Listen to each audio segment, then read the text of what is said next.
सकता। प्रधानमंत्री के मौन में बहुत कुछ सुनाई दे रहा है और वो सुनकर पूरा विश्व हैरान है। एक आपराधिक चुप्पी है। मेरी आपराधिक चुप्पी हो, आपकी आपराधिक चुप्पी हो, ये हमारा व्यक्तिगत मामला होता है। लेकिन अगर देश के प्रधानमंत्री की आपराधिक चुप्पी हो तो वो व्यक्तिगत विषय नहीं रह जाता, वो पूरे देश पर, पूरे विरासत पर एक बदनुमा दाग बनकर दिखने लग जाता है और आंखों को बहुत भद्दा दिखता है। वो ऐसा दाग है जिसको हटाया भी नहीं जा सकता। प्रधानमंत्री की एक आपराधिक चुप्पी है जो बदनुमा दाग पूरे देश पर, पूरे देश के नाम पर बनकर सामने, उभर कर सामने आ रहा। अब आप कहेंगे कि मैं ये भूमिका क्यों बना रहा हूं, किस लिए बना रहा हूं, तो पोस्टर तो आपके सामने है ही। अभी कुछ दिनों पहले जब बजट सेशन चल रहा था तो यह बात तो साबित हो गई कि प्रधानमंत्री कॉम्प्रोमाइज्ड हैं, प्रधानमंत्री दबाव में हैं, प्रधानमंत्री एप्स्टीन के दबाव में हैं, गौतम अदानी के केस के दबाव में हैं। किस दबाव में हैं? अब ये अगर कौन बनेगा करोड़पति में ये 2-3 ऑप्शन भी दें तो सारी ऑप्शन सही साबित होंगी, उसमें आप जो भी टिक कर दोगे सही होगा। लेकिन जो अभी कुछ दिनों पहले हुआ वो किसी की भी समझ के बाहर है। प्रधानमंत्री इजराइल गए तो वहां शुरू कीजिए कि क्यों गए साहब, कारण क्या था? तुमने बुलाया और हम चले आए, जान हथेली पर ले आए। सच में, वाकई दिल तो हथेली पे लेकर घूम ही रहे नेतन्याहू के आसपास, जान भी हथेली पे लेकर चले गए। ऐसी क्या मजबूरी है कठपुतली नरेश कि वो धागे हिलाते हैं और आप नाचना शुरू कर देते? क्यों गए थे? क्या हासिल करके आए? आपके आने के 48 घंटे के भीतर एक गैर कानूनी जंग इजराइल और अमेरिका ने ईरान पर छेड़ दी। गैर कानूनी, अमेरिका की कांग्रेस से कोई अप्रूव नहीं हुई है, पास नहीं हुई है, गैर कानूनी जंग है।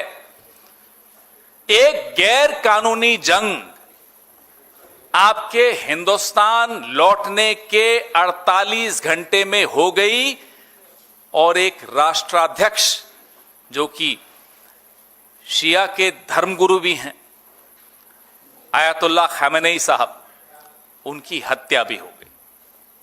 ये सब आपके इजराइल से भारत लौटने के 48 घंटे में हुआ। क्या आपकी ये आकस्मिक यात्रा इस पूरे घटनाक्रम को लेजिटिमाइज करने के लिए थी, एक कानूनी जामा पहनाने के लिए थी, एक लोगों को कुछ और दिखाना था और अंदर कुछ और तैयारी चल रही थी इजराइल और अमेरिका की, और आप उसमें कठपुतली बन गए, सामने आ गए साहब, हाँ सब कुछ ठीक है, सब चंगा? ये भारत का कद है आज की तारीख में कि आपको कोई भी कठपुतली की तरह इस्तेमाल कर लेता है और आप इस्तेमाल हो जाते हो। और भारत का प्रधानमंत्री सिर्फ भारत का प्रधानमंत्री एक अकेला नरेंद्र मोदी नहीं है, पूरे भारत का प्रतिनिधित्व करता है। ये भारत की औकात बना दी, ये भारत की हैसियत बना दी प्रधानमंत्री नरेंद्र मोदी ने। नकली मेडल, एक ऐसा मेडल जो कभी था ही नहीं इजराइल में, यूनिकॉर्न पहना दिया, खुश हो गए साहब, इतलाते इतराते मेडल पहन के घूम रहे हैं। आज इजराइल की वो स्थिति है कि जो ग्लोबल साउथ है वो इजराइल से दूर दिखना चाहता है, इजराइल के पास नहीं दिखना चाहता। All the countries in the global south are trying to steer clear of the genocidal regime of Netanyahu. But the Prime Minister went happily there. याद करिए एप्स्टीन फाइल्स में क्या था? Song and dance, sang and danced. 28 फरवरी को Iran पर ये हमले हुए। ये हमले तब हुए जब नेगोशिएशंस अभी जो चल रही थी ईरान और अमेरिका की, वो कंक्लूड नहीं हुई थी, खत्म नहीं हुई थी। कोई युद्ध की घोषणा नहीं, औपचारिक घोषणा नहीं हुई थी। और बार बार ये कंफर्मेशन आ रही थी कि अमेरिका को ईरान से कोई खतरा नहीं है। इसलिए मैं दोहरा रहा हूं कि ये कांग्रेस से पास हुआ, अमेरिकी कांग्रेस से पास हुआ युद्ध नहीं है, गैर कानूनी युद्ध है। लेकिन भारत में इतना नैतिक बल नहीं था कि इसकी निंदा कर सके। एक शब्द नहीं निकला। सहमा हुआ प्रधानमंत्री, डरा हुआ प्रधानमंत्री, एक शब्द नहीं निंदा का निकाल सकता। और कभी भारत नैतिक नेतृत्व देता था पूरे विश्व को, आज से 15 साल पहले, 10-12 साल पहले यह हालत है।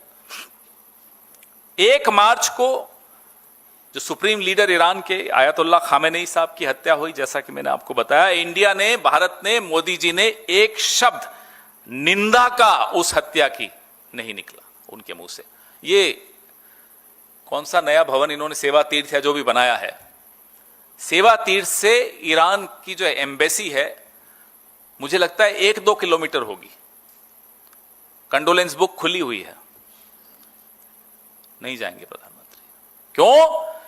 अनुमति जब मिलेगी तब हिलेंगे। अनुमति कहां से? Gang of Epstein.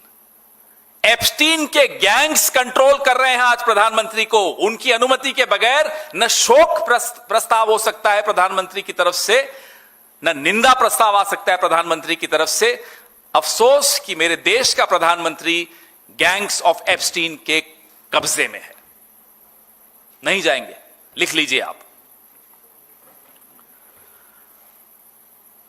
लेकिन इसके अलग अलग पहलू हैं।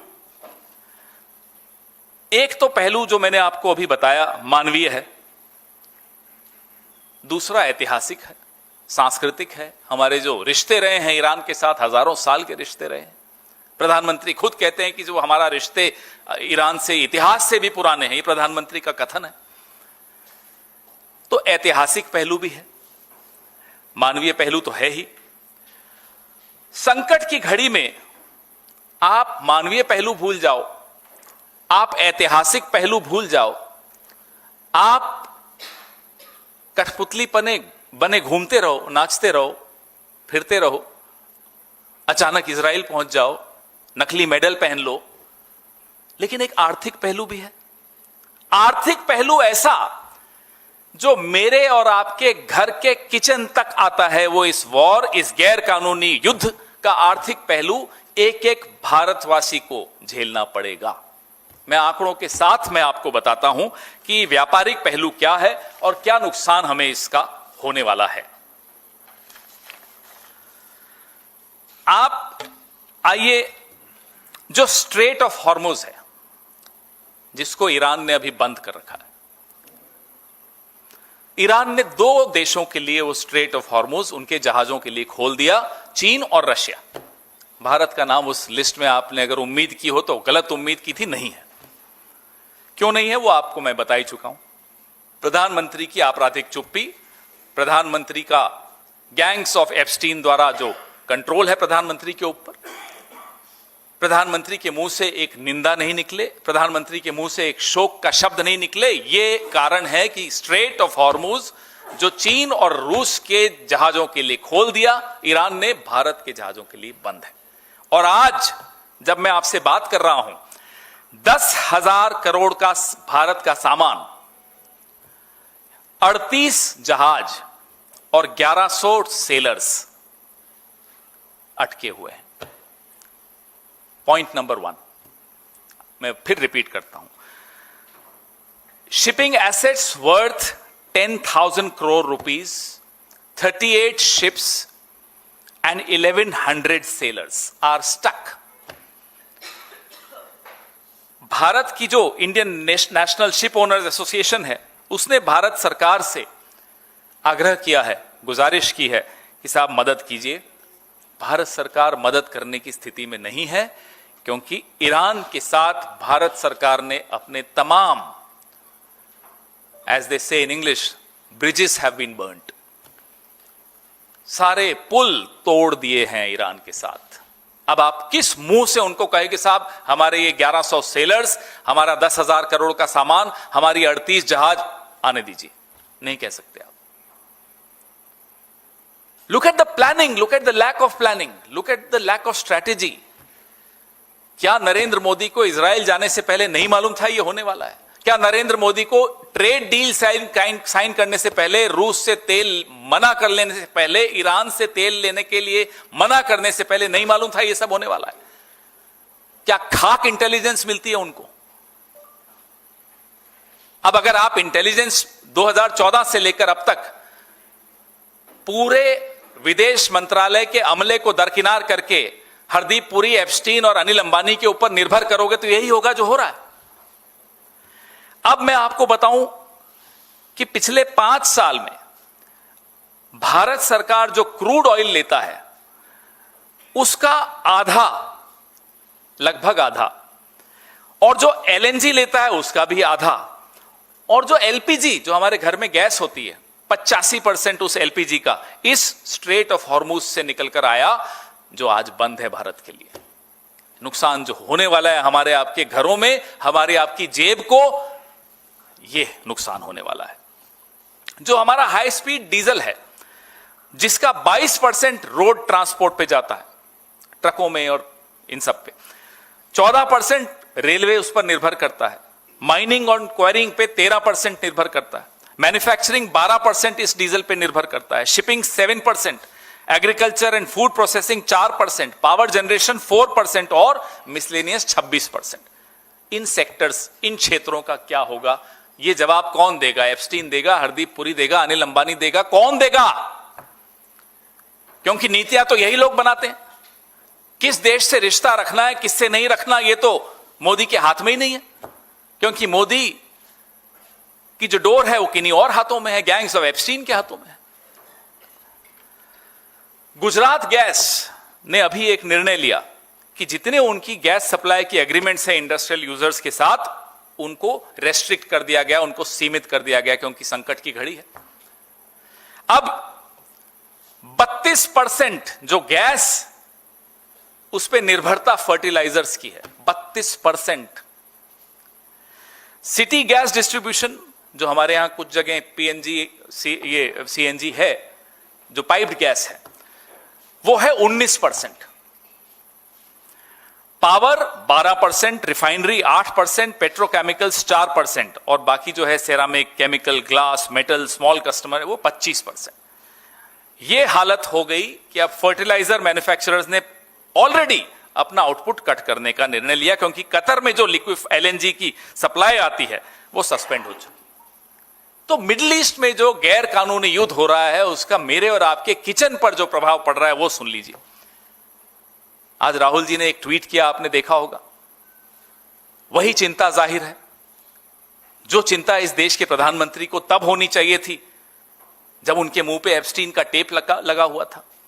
अरे कोई जादू टोना करो, कुछ टोटका करो, इस व्यक्ति के सर पे एप्स्टीन का डर तो हटाओ। ये एप्स्टीन का डर हम सबके लिए भारी पड़ रहा है। 60% एलएनजी यूरिया मैन्युफैक्चरिंग के लिए हम कतर से इंपोर्ट करते हैं। अब वो कहां से आएगा? हमारी लॉन्ग टर्म एग्रीमेंट्स हैं कतर के साथ, लेकिन आ ही नहीं पाएगा।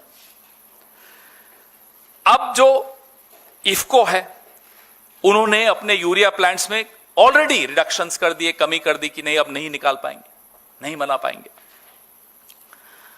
40% यूरिया और फॉस्फेटिक फर्टिलाइजर हम मिडिल ईस्ट से खरीदते हैं। बताइए साहब, कहां से आएगा? कौन देगा? हरदीप पुरी लाएंगे? एप्स्टीन आइलैंड से आएगा? कहां से आएगा? जो रिसेशन आने वाला है उसकी आप कल्पना नहीं कर सकते। खाद्य सामग्री, तेल, इन सब की जो कीमतें बढ़ने वाली हैं उसकी हम और आप कल्पना नहीं कर सकते। और वो काम हमारा है भी नहीं। वो काम जिनका है वो सरकार में बैठे हैं, वो गैंग्स ऑफ एप्स्टीन के शिकार हैं। पेट्रोलियम मिनिस्टर पता नहीं कहां है, पुरानी मेल्स पढ़ रहे होंगे अपनी एप्स्टीन के साथ। पेट्रोलियम मिनिस्टर एप्स्टीन में बंधे हुए, फंसे हुए, उलझे हुए, कब तलवार गिर जाए मालूम नहीं।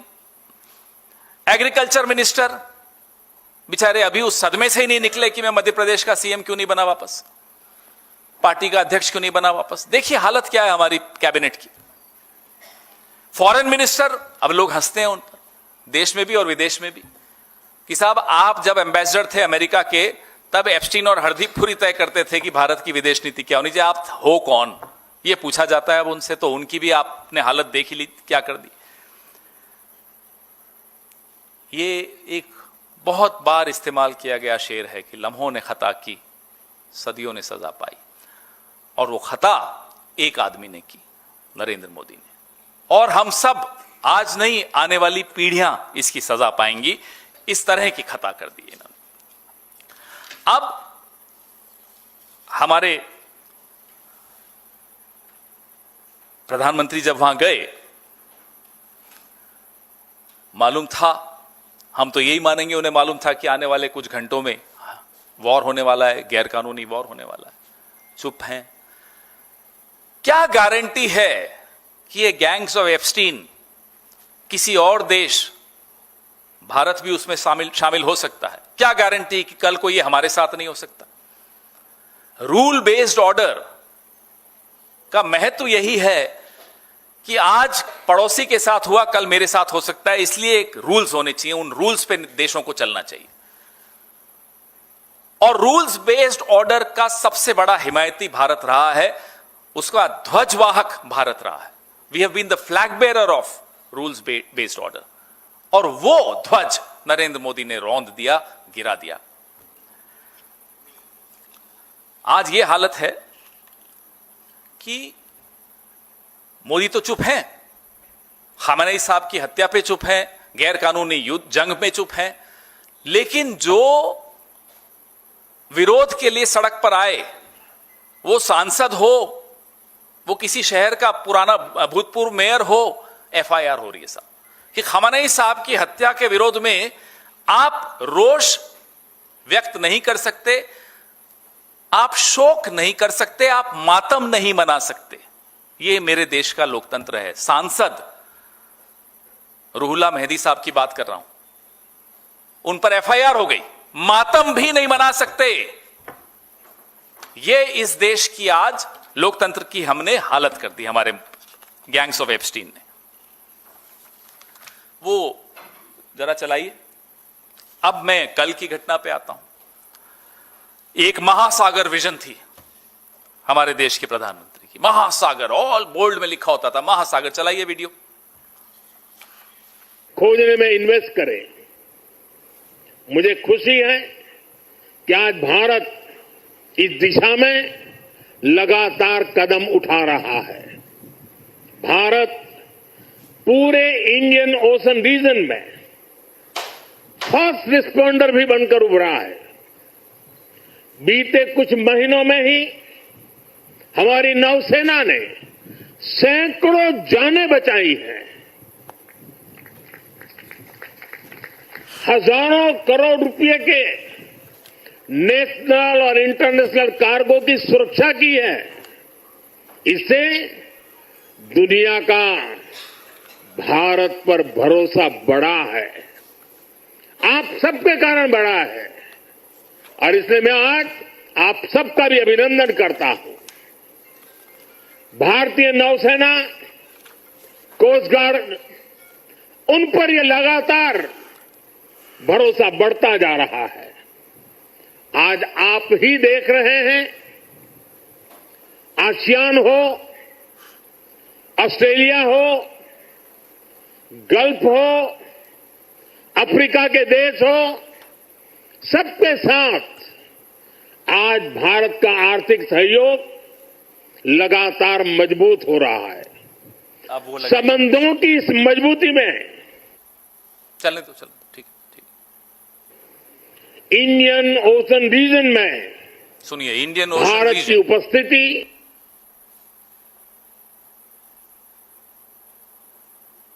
ये पूरा इंडियन ओशन के हम पहरेदार अपने आप को मानते थे और थे, इसमें कोई शक की बात नहीं। मैं उदाहरण देता हूं। मैं उदाहरण ये दे रहा हूं कि 2018 में एक यॉट थी, गोवा के आगे इंटरनेशनल वाटर्स में थी। दुबई की प्रिंसेस लतीफा को हमने उस यॉट को पकड़ के उनको गिरफ्तार किया था, इंटरनेशनल वाटर्स में किया था। तो तब तो हम इंडियन ओशन के पहरेदार थे। अब हमारा मेहमान, मैंने शुरू में अतिथि देवो भव कहा था ना, हमारा मेहमान एक ऐसी एक्सरसाइज में हमारे निमंत्रण पर भारत आया, ईरान का ये वेसल। और जब इस तरह के आयोजन होते हैं तो कोई भी मेहमान देश की जो शिप्स होती हैं उसमें हथियार लाना अलाउड नहीं होता, ये सेरेमोनियल होते हैं।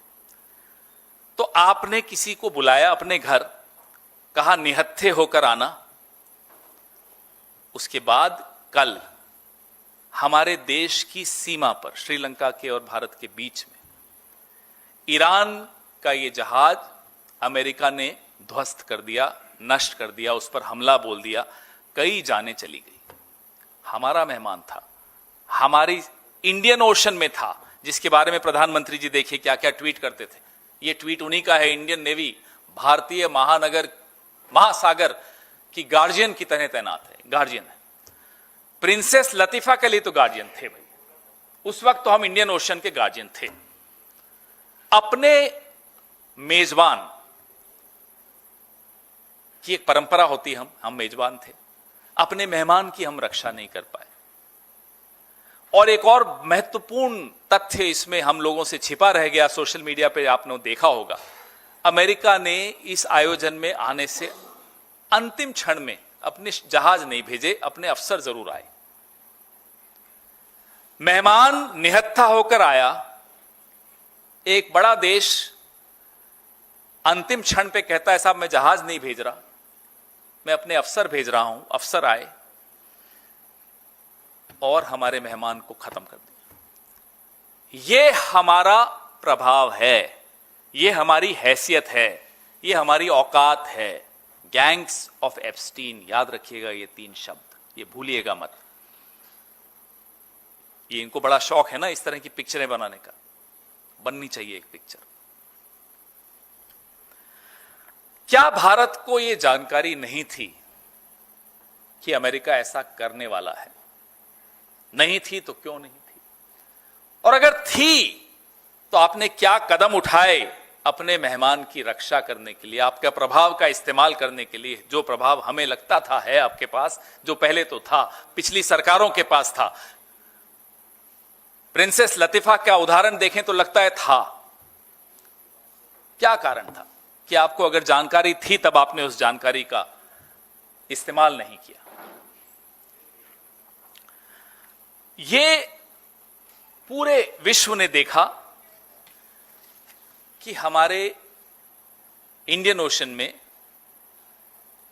ये हमारी हैसियत है। आज से कुछ 40 साल पहले क्या उदाहरण देता हूं, 1986 का, जब वॉइस ऑफ अमेरिका श्रीलंका में एक ट्रांसमीटर लगाना चाहता था। भारत की उस वक्त की कांग्रेस की सरकार थी, राजीव गांधी प्रधानमंत्री थे, नहीं होने दिया।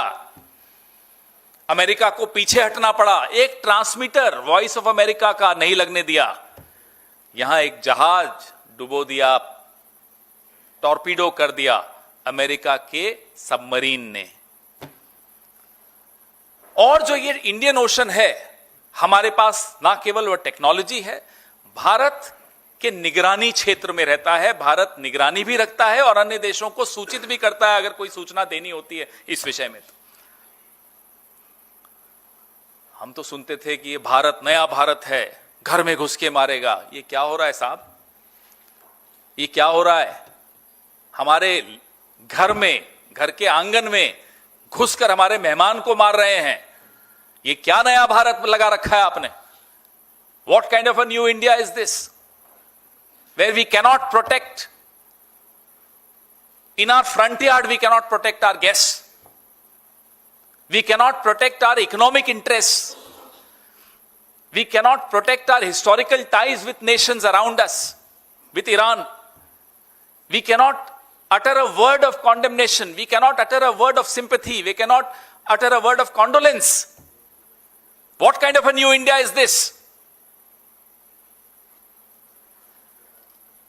अब लोग कहते हैं हमें कि साहब इंडियन ओशन का मतलब थोड़ी कि इंडिया का है। अरे तो साहब ये सब क्या लगा रखा था आपने कि हम गार्जियन हैं, हम पहरेदार हैं, हम ये हैं, हम फलाना हैं।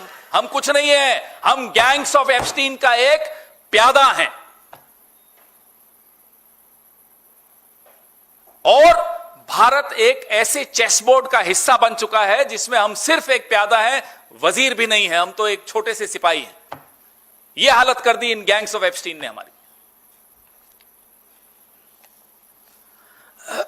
मैं कुछ क्लिप ऐसी है जो नहीं चलाना चाहता। आज सुबह हम सबने देखी कि अमेरिका के एक टीवी पर भारत के लिए किस निम्न भाषा का इस्तेमाल किया गया। मैं नहीं चलाऊंगा, कांग्रेस के प्लेटफॉर्म पे भी नहीं, हम अपने हैंडल्स पे भी नहीं चलाएंगे, लेकिन आप वो खुद देख लीजिएगा। ऐसे शब्द भारत के लिए इतिहास में कभी इस्तेमाल नहीं हुए, मैं वो शब्द भी नहीं इस्तेमाल करूंगा। परसों अमेरिका के एक बहुत ही रिटायर्ड वेटरन ने टीवी पर बोला कि हम इंडियन पोर्ट्स का इस्तेमाल कर रहे हैं। कल पीआईबी ने उसका खंडन किया। खंडन से क्या काम चलेगा? आप क्या एक्शन ले रहे हो? क्या अमेरिका को तलब कर रहे हो? क्या उनको आप कुछ कम्युनिकेट कर रहे हो कि साहब इस तरह की बातें क्यों कर रहे हो? हम भारत के पोर्ट्स का इस्तेमाल नहीं हो रहा तो खुलकर बोलिए ना कि नहीं हो रहा। ये पीआईबी से एक छोटा सा खंडन निकालने से क्या हो जाएगा? सवाल तो पूछिए अमेरिका से कि साहब आपका इतना सीनियर ऑफिसर, जनरल लेवल का ऑफिसर अगर इस तरह की टिप्पणी कर रहा है तो क्यों कर रहा है? सुधार तो करवाइए, उनसे खंडन दिलवाइए ना। आपके खंडन से क्या हो रहा है? पीआईबी का खंडन आ रहा है साहब, रक्षा मंत्रालय कुछ नहीं बोल रहा, प्रधानमंत्री कार्यालय तो चुप ही बैठा है। तो जो संकट है वो आपके सामने है। आर्थिक संकट है, सामरिक संकट है। हमारी छवि के बारे में तो अब बोलना ही बंद कर दिया हमने। छवि की तो जो हालत कर दी है इन लोगों ने, वो आपके सामने है। जो हमें कहते हैं साहब कि हमारे हित में है इजराइल और अमेरिका का साथ देना। कई लोग आजकल ये नौसीखिए जो आजकल, क्योंकि ये भारतीय जनता पार्टी और आरएसएस के पास कोई इंटेलेक्चुअल सपोर्ट तो होता नहीं है, तो नौसीखियों का सहारा लेते हैं। अब वो नौसीखिए कहते हैं हमें कि साहब इजराइल और अमेरिका का साथ देना जरूरी, इसलिए हम चुप हैं। भाई हम तो नेटो का हिस्सा नहीं है। फ्रांस तो नेटो का हिस्सा है, स्पेन तो नेटो का हिस्सा है। उनका जो निर्भरता है, उनके जो पारस्परिक संबंध है अमेरिका से, हमसे कहीं ज्यादा हैं। उन्होंने तो रीढ़ की हड्डी दिखा दी अपनी। They have shown their spine. और हमारा एक विश्व चेला कहते हैं ना अपने आप को आजकल, क्या कहते हैं? अभी भी विश्वगुरु कहते हैं। विश्व चेला, स्पाइनलेस विश्व चेला, चुप। तो अब आपको तय करना है, अगली बार कोई कह देना आपको विश्व गुरु, तो ये सब बता देना ये विश्व गुरु। इसलिए जो तिनका तिनका करके जवाहरलाल नेहरू जी के वक्त से लेकर मनमोहन सिंह जी के वक्त तक अलग अलग पार्टियों की सरकारें आई, अलग अलग प्रधानमंत्री हुए, सबने तिनका तिनका जोड़ के एक छवि बनाई भारत की, एक रूल बेस्ड ऑर्डर बनाया। उसको एक झटके में विश्व चेला ने खत्म कर दिया।